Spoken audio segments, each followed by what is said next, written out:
Beyonce, definitely. I just thought she was, well, the first thing I saw, was her beauty and how beautiful she was. And then I listened to her music and I loved her music. She's incredibly talented. I get very embarrassed. I feel humiliated. I get angry.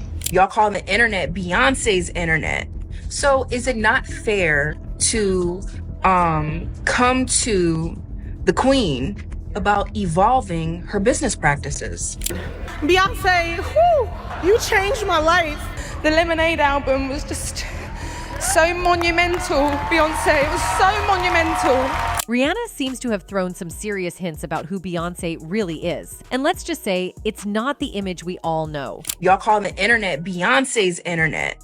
So is it not fair to come to the queen about evolving her business practices? It's wild how every artist feels the need to bow down and credit Beyonce for their success. Beyonce and I started out around the same time, and just like all of her fans, I fell in love with her. The first time I saw her, from her singing to dancing to acting, she can do it all. Thank you, Beyonce. You're amazing. Yeah.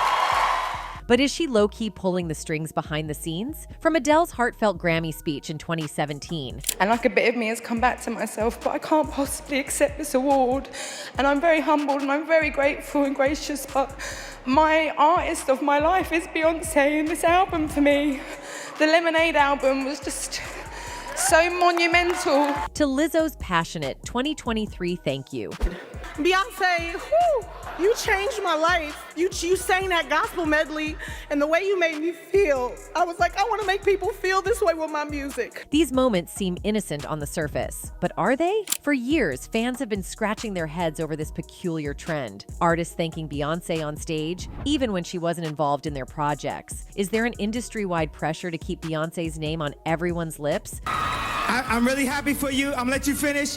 But Beyonce had one of the best videos of all time. Before we dive deeper, let's start with one big question. Why are artists compelled to thank Beyonce during award ceremonies, even when she wasn't directly involved in their projects? Could this be a display of pure respect, or is there something more complex happening behind the scenes? Thank you, Beyonce. You're amazing. Yeah.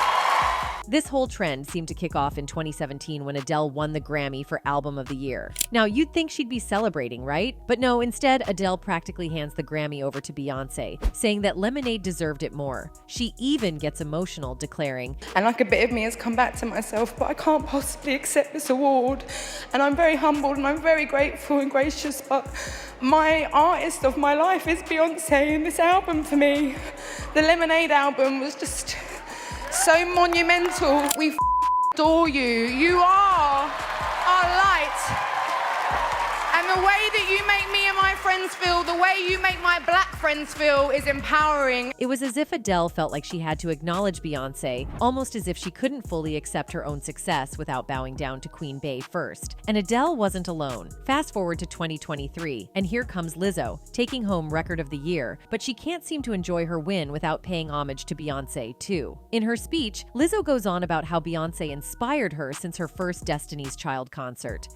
Beyonce, you changed my life. You sang that gospel medley, and the way you made me feel, I was like, I want to make people feel this way with my music. You can't help but wonder, was this pure fangirling, or is there an unspoken expectation to publicly worship Beyonce whenever possible? It doesn't stop there, though. We've seen Megan Thee Stallion, Lady Gaga, Britney Spears, and plenty of others use their big moments to throw in a thank you, Beyonce. It's almost become its own genre of award speech at this point. But the trend has taken a bit of a turn as fans start raising an eyebrow and asking, is this all just innocent respect? Or are artists low-key pressured into these thank yous because they know how influential Beyonce is in the industry? Some fans have turned this into a full-blown conspiracy theory, claiming that artists might feel that giving Beyonce a shout-out is almost mandatory, like a way of staying on her good side. And let's be real, Beyonce is powerful. It wouldn't be crazy to think that, in an industry as cutthroat as this one, staying on her good side might be smart for anyone looking to keep climbing the ladder. together. But get this, it's not only female artists who seem to be trying to get into Queen Bey's good graces. A few years back, Kanye West took it upon himself to do something unforgettable, something that still has people talking to this day. It was the 2009 MTV Video Music Awards, and Taylor Swift had just won Best Female Video for You Belong With Me, beating out none other than Beyonce herself, who was also nominated for Single Ladies. Put a ring on it. As Taylor took the stage, all smiles and ready to deliver her thank you speech, Kanye suddenly appeared out of nowhere, swaggering up to the mic like he owned the place. And in a move that no one could have anticipated, he took the mic from her mid-sentence. With the confidence only Kanye could muster, he declared, I'm really happy for you. I'm gonna let you finish.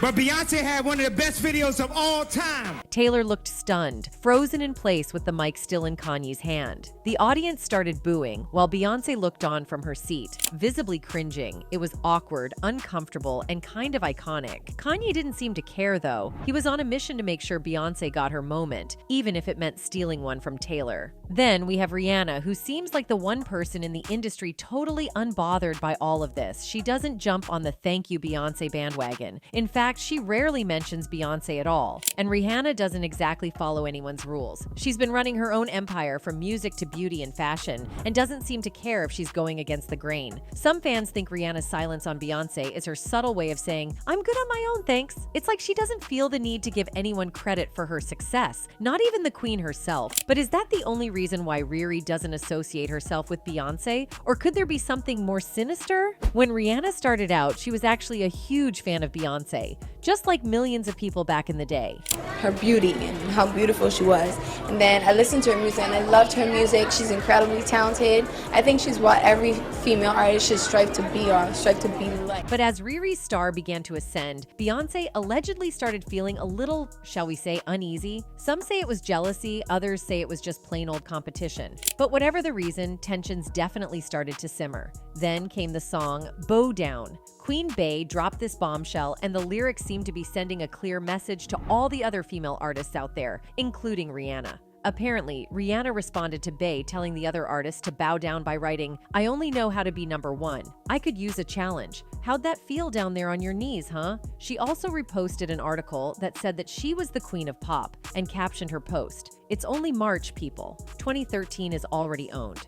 Stay tuned, After those comments, the Beehive slammed Rihanna because they saw the post as a response to Bey. Then, shortly after, Beyonce posted what appeared to be a subtle response to Rihanna's post. She posted a photo of her and her daughter, Blue Ivy, in matching chairs for her sold-out The Mrs. Carter Show. Speaking of Bow Down, can you believe that the song was actually written for Rihanna and not Beyonce? Songwriting brothers Rock City, the same ones that wrote Rihanna's hit songs Man Down, We Can't Stop, and Replay, revealed in a podcast that they wrote the song in 9 minutes for Rihanna. And when she didn't take it, they passed it over to Beyonce. Funny thing is that Beyonce gave a very detailed account of how she came up with the song. She said, "The reason I put out Bow Down is because I woke up, I went into the studio, I had a chant in my head. It was aggressive, it was angry. It wasn't the Beyonce that wakes up every morning. It was the Beyonce that was angry. It was the Beyonce that felt the need to defend herself. And if this song never comes out, okay, I said it. And I listened to it after I finished, and I said, this is hot. I'm gonna put it out. I'm not gonna sell it. I'm gonna just put it out. People like it, great. They don't, they don't." Basically, she lied. And that wouldn't be the first time they lied about writing a song. You all remember how she said she wrote Irreplaceable and Nayo checked her. Oh, and All Night. That was another song that Rihanna rejected that got picked up by Beyonce. Another reason why Beyonce might have some beef with Rihanna is because despite Beyonce being in the game longer, Rihanna has outsold her by a mile. Yep, Riri's one of the best-selling artists ever, clocking in at over 250 million records sold. Meanwhile, Beyonce's sold about 100 million records, which ain't too shabby, but it's not even close to Riri's numbers. Thing special, and right now I can't believe that at 25 years old I'm holding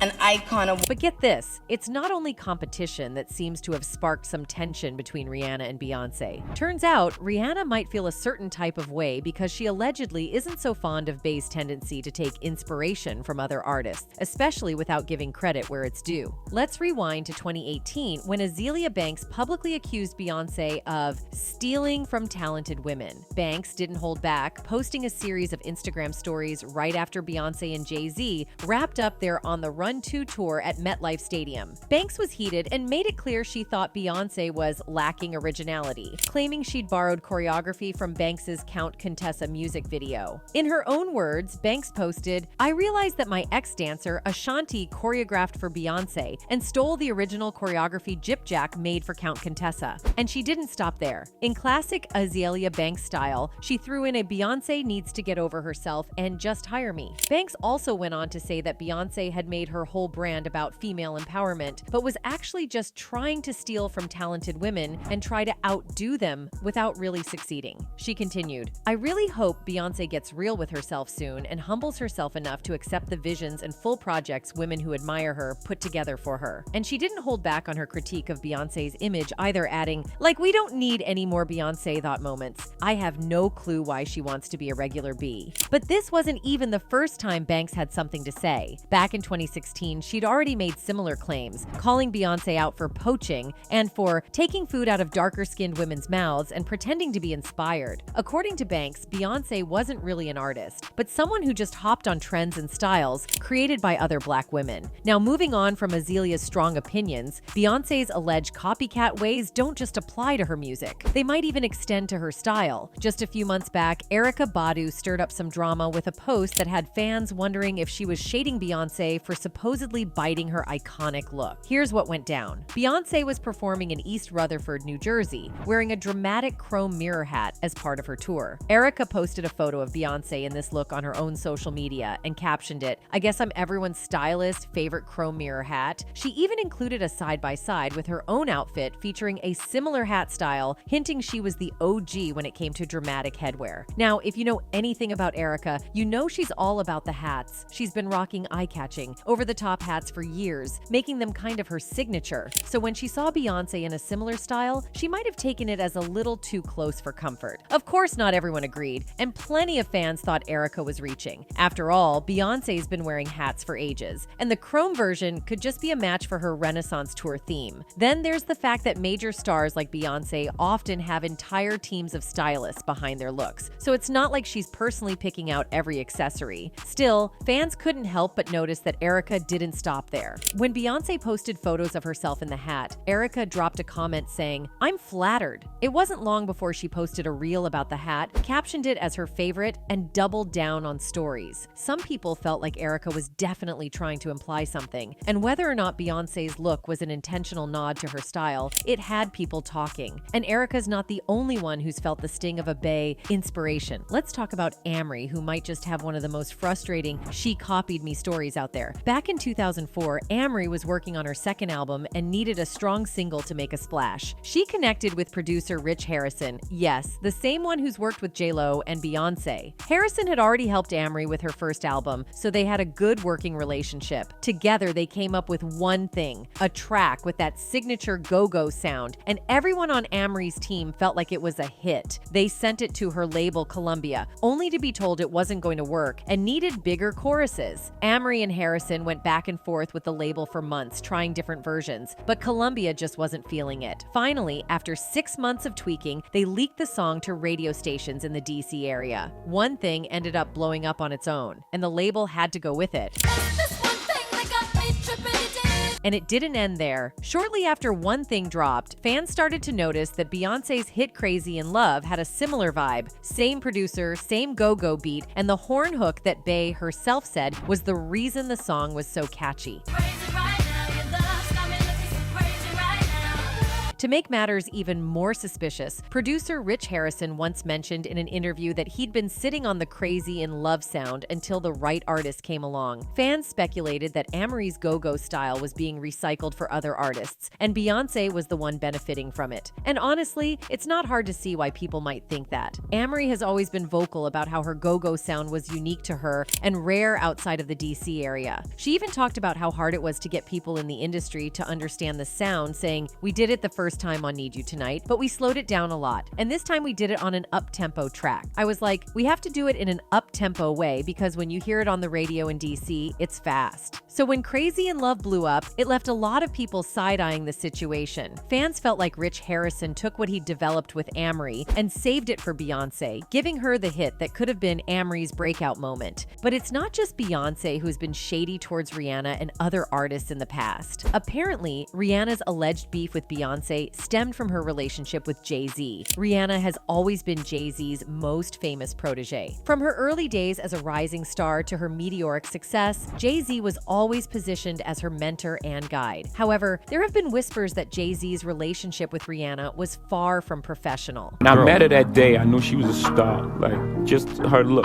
the way she walked into a room. Back in 2009, Chris Brown pleaded guilty to assaulting Rihanna, a shocking event that captured global headlines. But beneath the surface, there was another story that Chris later revealed. He claimed that Rihanna had given him herpes, which was the catalyst for much of the tension between them. According to Brown's $10 million pro se complaint, he alleged that Rihanna failed to disclose her condition, and when he threatened to take legal action, things escalated. Brown claimed that Rihanna then attacked herself and made it appear as though he was the one who assaulted her, flipping the narrative entirely. In his lawsuit, Chris stated that Rihanna's attack on him was not only physical but psychological. He described waking up one morning with 3 blisters on his private parts, leading him to panic about his health and the risk of spreading the infection to others. He went on to say that this discovery shattered his relationship with Rihanna and ruined his plans to propose to her. He even wrote the song "Don't Wake Me Up" as a tribute to their relationship, which was ultimately doomed by what he alleged was her betrayal. Too much light in this window.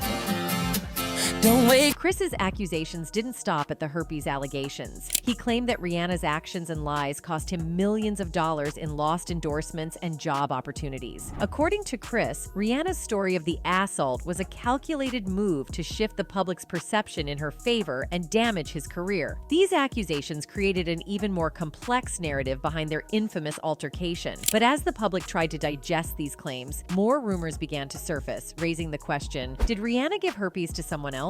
A model who had previously worked with the singer came forward with allegations that he too had contracted herpes after being with her, adding another layer of controversy to an already scandalous situation. However, the story gets even more convoluted when we look at where Rihanna might have contracted the virus. According to Jaguar Wright, a well-known figure in the music industry who has never been shy about exposing dark secrets, the source of Rihanna's herpes infection may have been Jay-Z. People don't understand what happened that night.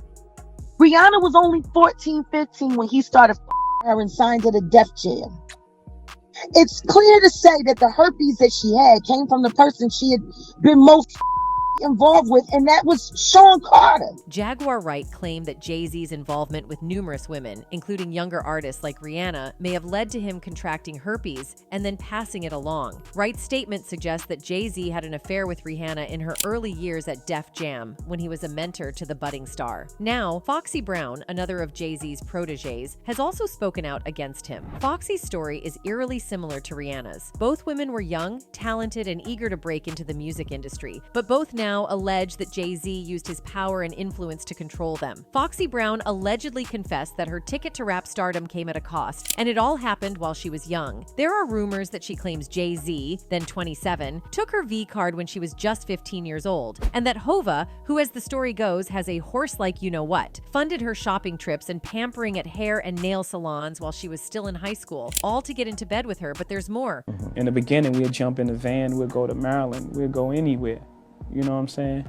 Allegedly, Jay-Z, according to Foxy, has a thing for trans people. The claim is that she said she discovered this after one began calling and harassing her shortly after Jay-Z gave her the G infection. That I think about what I'm gonna say. Okay. You know what I'm saying? I think about what I'm gonna do. Allegedly, she claimed that during one of her sessions with Jay-Z, there had been a video recording involved. This session was far from private, as another high-profile individual was allegedly present. None other than the multi-talented Jamie Foxx, who played the role of Wanda in the iconic sketch comedy show In Living Color. It appears Foxy's supposed account ventured into even murkier territory when she allegedly disclosed that Jay-Z had compelled her to sign multiple non-disclosure agreements or gag orders related to an intimate encounter that involved all three of them, herself, Jamie Foxx, and Jay-Z. She asserted that this encounter was, in fact, a threesome. The sensational twist in this story occurred when, shortly after this incident, the alleged videotape of that supposed particular rendezvous mysteriously disappeared from her home. Foxy Brown firmly believes that Jay-Z had a hand in the disappearance of this tape, raising suspicions about his involvement in the alleged theft. But this is only the tip of the iceberg. Beyond the shocking revelations and claims, there are claims that Foxy Brown divulged another intriguing facet of Jay-Z's life. Supposedly, according to her, there was an enduring consistency in Jay-Z's world that could not be ignored. She allegedly hinted at a connection between Jay-Z and Larry Johnson, suggesting that their relationship may have been more than just casual friendship. The fact that Jay-Z had once shared an apartment with the NBA player who had a prior association with Rocawear lent some credence to her insinuations. In her alleged candid recollection of her experiences with Jay-Z, it seems Foxy did not hold back when it came to expressing her sentiments about Jay's wife, Beyonce. Her feelings towards Beyonce were far from sugar-coated, to say the least. Foxy Brown left no room for ambiguity in her candid remarks regarding the global superstar. She allegedly revealed that Bey had also been infected by Jay-Z. Anyway, Foxy would later sign a contract with Def Jam, and only afterward did allegations surface suggesting a romantic liaison between her and Jay. Once again, Foxy vehemently denied these claims, insisting that her connection with Jay was rooted solely in their shared passion for music. Nevertheless, the circumstances surrounding a 27-year-old man's friendship with a 15-year-old girl undoubtedly raise eyebrows. Their on-stage chemistry was hard to ignore, and Jay-Z often invited Foxy to perform with him during his tours. In any case, as Rihanna's influence continues to grow, her approach could encourage other female artists to break free from industry norms. But the question remains, is the Thank Beyonce trend a result of genuine admiration or an industry requirement? With Rihanna and Beyonce representing two very different paths to success, one thing is clear: the music industry thrives on powerful, iconic women. Whether it's Beyonce's influence or Rihanna's independence, both have left a mark on the industry, but in vastly different ways. Anyway, that's it for this video, folks. Bye.